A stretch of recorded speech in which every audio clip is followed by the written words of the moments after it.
শীতের মাঘের এই উঠতি রোদের মধ্যে, যদি এটা পরন্ত বিকেল নয়,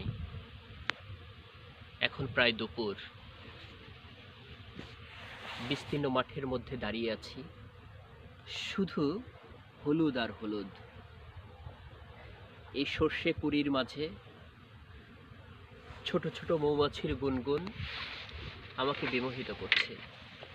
আমি আর আমার বন্ধু মিনু হারিয়ে গেছি এই বিস্তীর্ণ মাঠের মাঝে।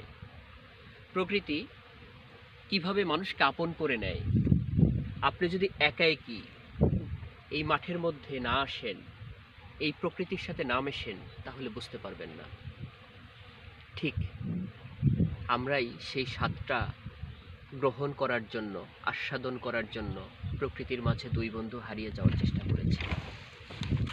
এই প্রকৃতির মাঝ থেকে আমি আপনাদের আমন্ত্রণ জানাই, আমি আপনাদের নিমন্ত্রণ জানাই, আপনারা আসেন, উপভোগ করেন।